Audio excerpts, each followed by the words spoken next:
Hello guys, welcome back to our channel SS vlogs. So summer holidays అయితే వచ్చేసాయి. ఎక్కడికి వెళ్దామని ఆలోచించేసి 2 months ముందే కాశీ ట్రిప్ అయితే బుక్ చేసాం. టికెట్స్ అయితే బుక్ అయిపోయాయి. సో మా జర్నీ ఎలా అవుతుందో చూడండి. ట్రైన్లో ఫుడ్కి ఎలా ఏంటి ఇబ్బంది అవ్వకూడదు అని చెప్పేసి ముందుగానే స్నాక్స్ అయితే ప్రిపేర్ చేస్తాం. దానికోసం కారం పూరి, చపాతీ, పులిహోర, పొరుగులు, ఇంకా చిన్న చిన్న స్నాక్స్ ఐటమ్స్ ప్రిపేర్ చేస్తున్నాము. సో చూడండి మా వాళ్ళు ఎలా కష్టపడుతున్నారు. అండ్ ఫైనలీ మా ట్రైన్ అయితే మార్నింగ్ 3:30 or 4 o'clock అలా చూపిస్తుంది. బట్ మేమైతే 12:30కి అలా ఫ్రెష్ అయిపోయి 2 o'clock అలా చెర్లపల్లి స్టేషన్కి అయితే వచ్చేసాం. And waiting for the train అనమాట. కానీ ఆ ట్రైన్ అయితే వెయిట్ చేయించి మార్నింగ్ 4:30, 5 o'clock అలా వచ్చింది. కానీ 8 o'clock అలా స్టార్ట్ అయిపోయింది. మా జర్నీ అయితే స్టార్ట్ అయిపోయింది.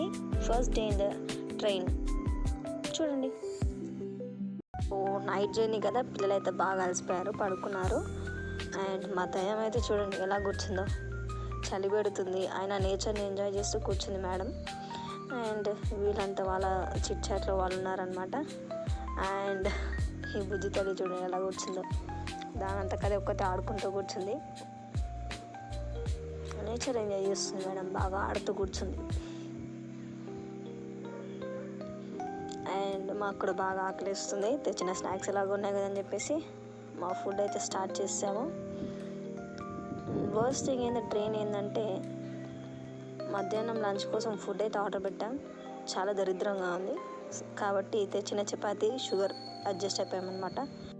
ఫైనలీ 12 hours లేట్ తర్వాత మా స్టేషన్ అయితే వచ్చేసింది, దీన్ దయాళ్ ఉపాధ్యాయ్. అండ్ అక్కడ నుంచి మా హోటల్కి అయితే వెళ్ళిపోతున్నాము. Varanasi A&B foundation trust cycle Baba గారి హోటల్ అనమాట. This is our hotel. And ఆ ఫుడ్ తిన్న తర్వాత మంచి టిఫిన్ అయితే తినాలనిపించింది. పక్కనే ఉన్న ఒక చిన్న హోటల్కి అయితే వెళ్ళాము. దోశ అయితే అదిరిపోయింది. ఇంకా అక్కడ నుంచి దర్శనానికి అయితే వెళ్దామని చెప్పేసి వెళ్ళాము. దర్శనానికంటే ముందు గంగా స్నానం చేయాలి కాబట్టి దశమేధ ఘాట్కి అయితే వెళ్ళాము. అక్కడ నుంచి బోట్ తీసుకొని రివర్ కట్ సైడ్ అయితే వెళ్ళేసి గంగా స్నానం అయితే చేసేసాము. చూడండి వారణాసి ది గంగా రివర్ చాలా బాగా అనిపించింది. వ్యూ అయితే చుట్టుముట్టు చాలా ఘాట్స్ ఉన్నాయి. నంబర్ ఆఫ్ ఘాట్స్ ఉన్నాయన్నమాట, అన్నీ పక్కపక్కనే ఉన్నాయి.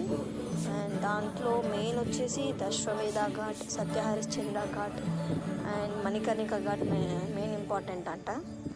సో ఇక్కడ మొత్తం శవాలను కాల్చే ప్రాసెస్ అంతా జరుగుతూ ఉంది. చూడండి టోటల్ గంగా రివర్ వ్యూ. అక్కడ మణికర్ణిక ఘాట్. సో ఇక్కడ దిగేసి మేము వాకింగ్ డిస్టెన్స్లోనే టెంపుల్ అయితే ఉంది, అక్కడికి అయితే వెళ్తున్నాము. మణికర్ణిక ఘాట్.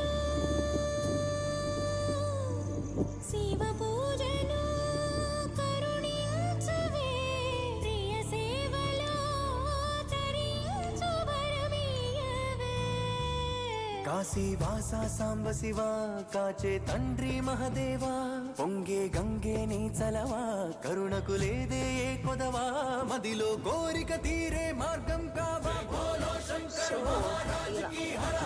బోట్ దిగాక టెంపుల్కి దర్శనం కోసం అయితే వెళ్తున్నాము. సో ఇదంతా మధ్యలో వెళ్ళే రూట్ అనమాట. బ్రదర్ ఎక్సిలేటర్ పెట్టిండు కానీ ఆన్ అయితే చేయలేడు, బై వాకింగ్లోనే వెళ్ళాము. ఇదంతా లోపల టెంపుల్ వ్యూ అనమాట.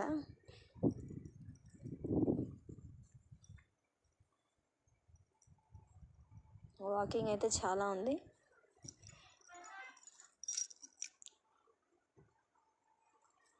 భరత మాత స్టాచ్యూ,